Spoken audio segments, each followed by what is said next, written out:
નમસ્કાર ખેડૂત મિત્રો, હું વિપુલ બાંભણિયા, ખેતીવાડી અધિકારી, કૃષિ સંશોધન કેન્દ્ર, જૂનાગઢ કૃષિ યુનિવર્સિટી, મહુવા.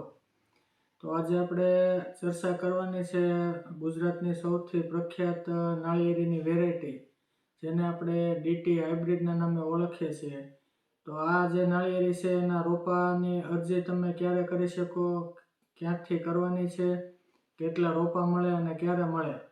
તો આની વિશે આપણે વાત કરીએ તો આ જે રોપા છે ડીટી હાઇબ્રિડના, એ મેળવવા માટે તમારે સૌપ્રથમ દર વર્ષે આપણી જે વેબસાઇટ છે, દર વર્ષે 1 જાન્યુઆરીથી લઈ અને 15 જાન્યુઆરી સુધી આ જે રોપા છે એની અરજી લેવામાં આવે છે.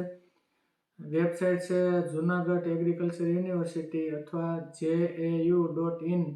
આ વેબસાઇટ ઉપર તમે જશો એટલે તમને ગુજરાતીમાં લખેલું બતાવશે ઉપર ડીટી નાળિયેરીની અરજી કરવા માટે અહીંયા ક્લિક કરો.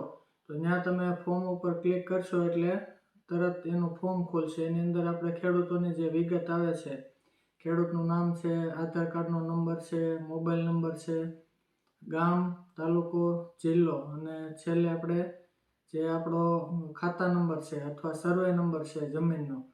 તો આ જે વિગત છે એ તમારે ભરી અને ટીક મારી અને સબમિટ કરો એટલે તમારું રજિસ્ટ્રેશન છે એ થઈ ગયું. રજિસ્ટ્રેશન થઈ જશે એટલે અરજી તમને સામે ઉપર પાછળ બતાવશે કે આ તમારી અરજી છે. એમાં જે તમે વિગત બધી ભરી છે એ કરેક્ટ કરી અને જોઈ લેવાનું.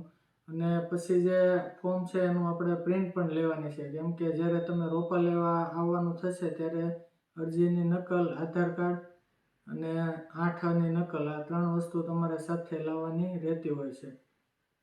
તો આ જે વેરાયટીની તમને વાત કરી તો એ રોપા જ્યારે આપણું ફોર્મ અત્યારે ભરાઈ ગયું 1 જાન્યુઆરીથી લઈને 15 જાન્યુઆરીમાં, પછી આ જે રોપા છે એનું વિતરણ છે એ તમારે જૂન જુલાઈ આજુબાજુ કૃષિ સંશોધન કેન્દ્ર મહુવા ખાતેથી થતું હોય છે. તો આનો એક તમને જે મોબાઈલ નંબર તમે રજીસ્ટર કર્યો છે એનો તમને મેસેજ પણ મોબાઈલની અંદર આવે છે ઓનલાઈન કે ભાઈ તમારી અરજી છે એ મંજૂર થઈ ગઈ છે, એટલા રોપા તમારા ભાગમાં આવે છે. ને આ અરજી છે એ 10 દિવસનો તમને ટાઈમ આપવામાં આવે છે કે આ સમયગાળા દરમિયાન તમારે એ રોપા છે એ અહીંયાથી લઈ જવાના રહેતા હોય છે. તો આ રીતની આખી જે નાળિયેરીનું ડીટી હાઇબ્રિડની જે નાળિયેરી જે છે એની આ રીતની આખી પ્રોસેસ છે.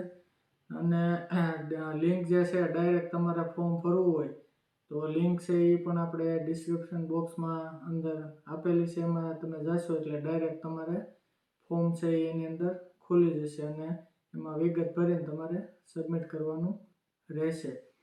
પછી કેટલા રોપા મળે તો એનો આધાર છે એ આપણે ડિવાઈડ કરીને આપતા હોય છે અહીંયાથી. કે ખેડૂતોની અરજી 10,000 આવી તો જે અહીંયા રોપા આપણે હાજરમાં હોય એ પ્રમાણે ડિવાઈડ કરીને એક અરજી દીઠ 4 થી 5 રોપા દર વર્ષે, આવી રીતે આપણે એક અરજી દીઠ 4 થી 5 રોપા જે આ ડીટી હાઇબ્રિડ નાળિયેરી છે એના અહીંયાથી વિતરણ છે એ કરતા હોય છે. તો મિત્રો ડાયરેક્ટ તમારે ફોર્મ ભરવું હોય તો એની લિંક પણ આપણે આપેલી છે.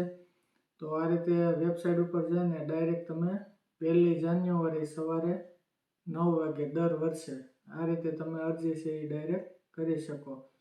તો મિત્રો વિડીયો સારો લાગે તો ચેનલને સબસ્ક્રાઈબ કરવાનું ભૂલતા નહીં અને આવી નવી નવી માહિતી સાથે આપણે ફરીથી મળતા રહીશું. અસ્તુ, આભાર. આ રીતે મિત્રો JAU.in વેબસાઇટ ઉપર તમે જશો, જૂનાગઢ એગ્રીકલ્ચર યુનિવર્સિટી, એટલે આ રીતે તમને વેબસાઇટ ખોલે દેખાશે. અને અહીંયા જો લખેલું છે ગુજરાતીમાં નાળિયેરીની અરજી કરવા માટે અહીંયા ક્લિક કરો. તો એ ફોર્મ જેવું તમે ક્લિક કરશો એટલે આ રીતનું આખું ફોર્મ છે એ ખુલશે. તો આની અંદર આપણે બધી ખેડૂતનું નામ છે, ગામ, તાલુકો, જિલ્લો, આધાર કાર્ડનો નંબર, મોબાઈલ નંબર, જમીનનો ખાતા નંબર, બધું વિગતો અંદર ભરી અને છેલ્લે જે આ કેપ્શન દેખાય છે એ આંકડા નાખી અને ફોર્મ છે એને સબમિટ કરવાનું રહેતું હોય છે. તો આ રીતે તમે ડાયરેક્ટ જે આ ફોર્મ છે એ ભરી અને ડીટી હાઇબ્રિડ નાળિયેરીની અરજી છે એ ડાયરેક્ટ વેબસાઇટ ઉપરથી કરી શકો છો.